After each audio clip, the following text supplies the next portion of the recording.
Salut à tous. Ça c'était le saut le plus pourri. Aïe. Ah, ça commence bien. Salut à tous, je profite de cette première vidéo de l'année pour vous souhaiter une bonne année. Je vous souhaite de poursuivre vos rêves et d'essayer de les réaliser au maximum. Moi je vais vous parler aujourd'hui d'un rêve que je touche enfin du doigt. Oui, je peux vous l'imaginer comme ça. Je touche enfin du doigt le rêve de notre maison de famille. Faut savoir que quand on a annoncé qu'on allait faire construire une maison en bois écologique, je suis presque persuadée que la plupart des gens ont pensé à ça.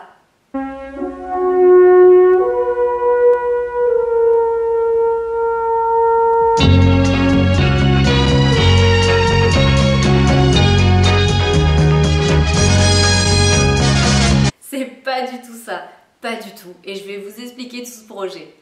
C'est juste un an de folie, franchement c'est un an de folie qui vient de passer parce que c'est très dur moralement de porter à bout de bras un projet maison, surtout un projet maison comme le nôtre qui est quand même assez atypique, qui est quand même assez compliqué à mettre en place actuellement en France. Je vais vous expliquer pourquoi. Donc en fait avec mon copain Alex, vous y croyez ?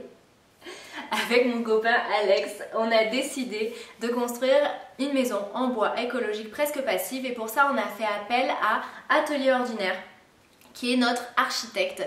Donc en fait Alex et l'architecte d'Atelier Ordinaire se sont rencontrés sur Instagram. Oui, il peut encore se passer des belles choses sur internet, la preuve. Donc en fait tous les deux ont bossé pendant un an sur ce projet et donc je vais vous expliquer un petit peu tout le déroulement du projet. La première étape, c'est déjà de trouver son terrain qui soit libre constructeur. Je vous explique pourquoi. Libre constructeur, c'est-à-dire qu'aucun constructeur ne va construire votre maison. C'est vous qui allez la construire avec l'aide d'un architecte ou avec un constructeur de maison, mais qui n'est pas là pour gérer tout le chantier, qui va vous imposer la maison, le style de la maison, le design extérieur, enfin je sais pas, il y a plein de paramètres qu'un constructeur peut vous imposer. Là, quand vous êtes libre constructeur sur un terrain, vous faites un petit peu ce que vous voulez, en ayant bien sûr l'aval de la mairie, et ça c'est la deuxième étape un petit peu compliquée actuellement.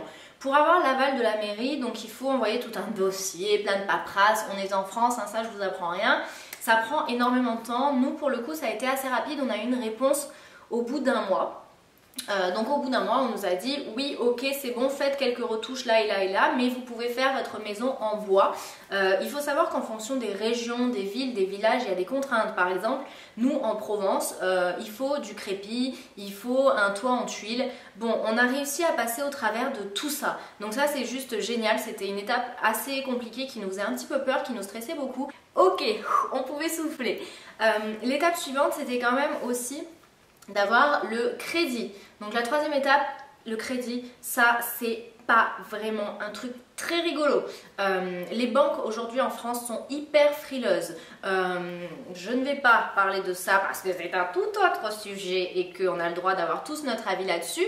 En tout cas, c'est vraiment compliqué de se présenter avec son petit dossier, de dire ben voilà, on a 30 ans, on voudrait faire construire une maison, elle est un peu atypique, il n'y aura pas de constructeur derrière, c'est nous qui allons être maître d'œuvre, maître d'ouvrage, enfin voilà, ça c'est tous des points qui sont un petit peu négatifs dans le dossier et qui font que c'est très compliqué d'avoir un financement. Ce qui explique qu'aujourd'hui on est toujours en location et qu'on n'a toujours pas notre chez nous, c'est que ça a mis beaucoup de temps, beaucoup de temps de trouver la banque. Et en fait on a trouvé notre banque grâce à une lectrice à moi, donc je la remercie encore du fond du cœur et je tiens vraiment à remercier la direction sud-est du LCL qui nous a sorti de la merde. Je suis désolée d'utiliser ce mot, mais on était vraiment dans la merde et on a vraiment cru qu'on ne pourrait pas signer l'acte de vente à cause du manque de financement, d'absence de financement. Donc encore une fois, merci le LCL. Troisième étape validée, avoir son financement. Quatrième étape, la quatrième étape, c'est de se lancer dans la construction. Mais avant de se lancer dans la construction, il faut avoir fait le terrassement. Quand on achète un terrain, il faut qu'il soit terrassé, il faut qu'il soit préparé pour que la maison puisse être installée dessus. Donc là, il faut faire appel à une entreprise qui va s'occuper de ça. Après, il faut faire appel à un maçon qui va s'occuper des fondations. Avec donc le maçon qui va faire les fondations. Nous à la base on voulait faire des fondations pilot, sauf qu'en fait on ne pouvait pas la mettre sur pilot parce que le sol était argileux, trop rocheux, enfin il y avait des petits soucis par rapport à la qualité du sol. Donc du coup on est parti sur des pieds béton mais qui vont permettre de mettre quand même la maison un petit peu surélevée, ce qui fait que le sol va être libre, va être encore sauvage, et ça c'est important quand même de respecter le sol sur lequel on pose la maison, qui ne soit pas étouffé en dessous et que plus aucune vie ne puisse apparaître sur ce sol. Donc ça c'est important pour nous. Donc elle va être sur pilot. Donc là les pieds en béton ont déjà été posés. Pour info, on en est là, je crois que je l'avais montré sur Snapchat. Mon Snapchat c'est ça, HotTLW. N'hésitez pas à me suivre, vous aurez plein de petites infos en plus.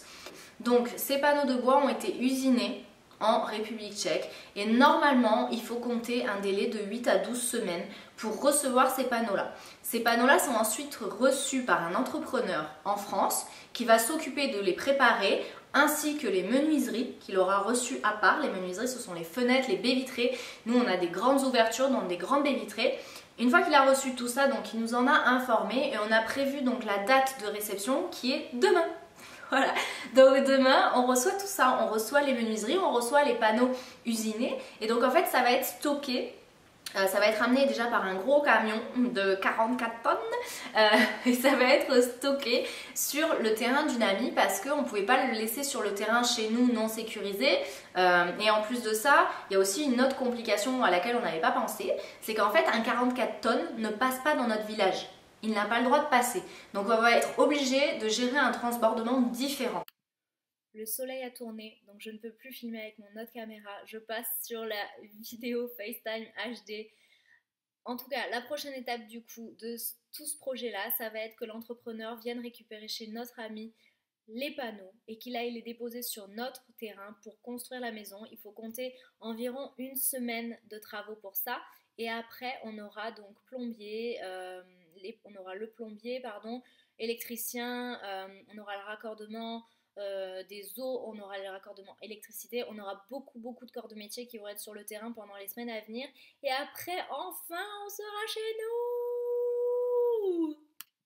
Je vous laisse avec une petite vidéo en accéléré de la construction de la grande sœur de notre maison finalement.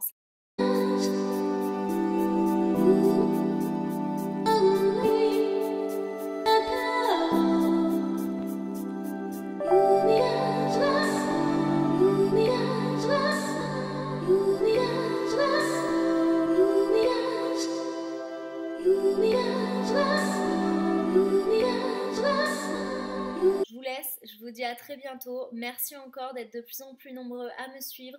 Et n'hésitez pas en tout cas à suivre toutes les aventures de la maison. Mais bien sûr, quelqu'un sonne à la porte maintenant alors que j'ai presque fini ma vidéo. Allez, salut à tous!